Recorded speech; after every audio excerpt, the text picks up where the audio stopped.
name is Shrija Suresh Kumar. And my name is Callie Van Dyke. Our occupation we chose is obstetrician gynecologist. Also known as an OB-GYN. The reason we both really want to become an OB-GYN is because we both are girls who deeply care about women's health. Also, our ambition is to become a doctor, so that's the reason why we chose the specialty, OB-GYN.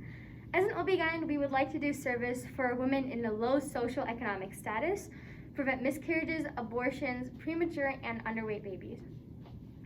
Personally, I really want to become an OB-GYN because my mother has gone through a miscarriage. And just seeing her emotional and physical pain was really scary, and I don't want another woman to ever go through that again. And since that day, I've always wanted to become an OB-GYN, and I can say that I've been working towards it. An OB-GYN is a doctor that specializes in women's reproductive health as well as their pregnancy. Their responsibilities include general health, cancer health screenings, sexual health screenings, other pregnancy-related issues such as infertility, and also it may come as a surprise to you, but they also work with oral health, because if a mother who is pregnant's oral health is poor, it can affect the baby and it can cause more pregnancy-related issues and complications. They also focus on miscarriages, like we previously stated, underweight babies, premature babies, and abortion. Speaking of abortion, this is a 4-week-old fetus. It's 25 times enlarged as a model. This is when the mom does not know that she is pregnant with her child. And even by that stage, it has eyes, a mouth, limb buds, limb buds eventually develop into arms and legs and hands and feet. Gills that turn into lungs, and a 4-chamber heart. And the reason that abortion is so controversial is because many people don't know that it is already this developed. They just think that it's a sack of cells, but it's a living organism. It's a living being. We won't go too much into the controversy because it's not our place to say. It's not our place to say. But also we have here is a model of the complete development of a baby, starting with the egg in the fallopian tube being met by the sperm, all the way to when it's about ready to be born. Women who are starting to want to go into parenthood are the ones who usually seek an OB-GYN. Men can also go for a sexual health screening. OB-GYNs take a lot of the responsibilities and risks for the mother and the child and for their safety because they are the most educated about it, and they can give the proper advice for the mom and to keep them both healthy. So they help with prenatal care, but as soon as the child is delivered, their responsibilities do not just end there. They go to postnatal care, such as postpartum depression, complications, the proper use of contraception, and birth spacing. Some occupations related to an OB-GYN would be gynecologic oncologist, sonographer, reproductive endocrinology and infertility, mid-level practitioner, and midwifery. Some personal qualities that are mandatory for an OB-GYN are communication, listening, and sensitivity skills. Since an OB-GYN deals with so many different women with different emotional traumas when talking about sensitive topics, you have to create a safe environment for them so that they can properly express their emotions, and so you can give them the proper advice to make their pregnancy as enjoyable as possible and for them to look forward to parenthood. Another very important set of skills needed for an OB-GYN is manual dexterity.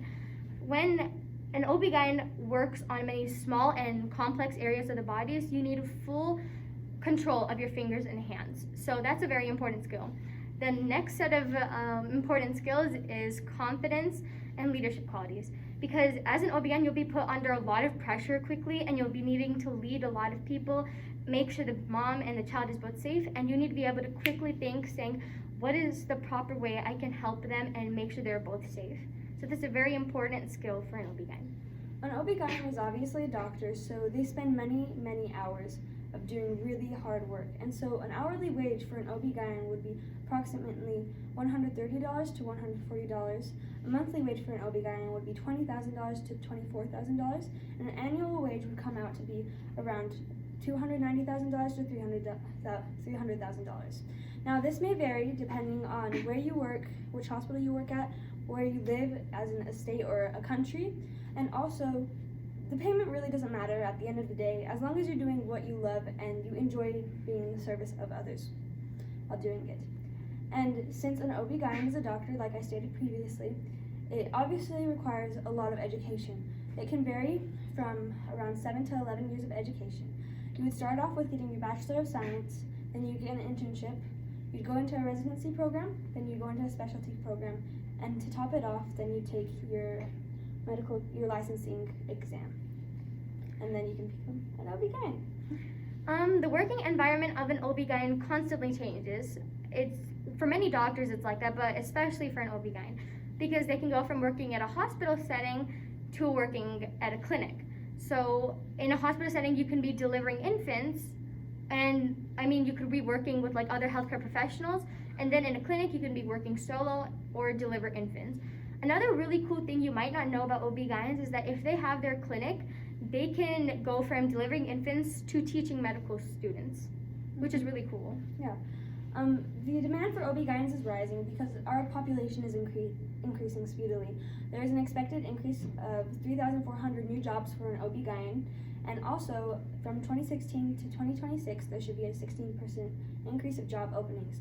The outcome looks better in lower income areas because doctors have been gravitating more towards the suburbs and other areas of the United States.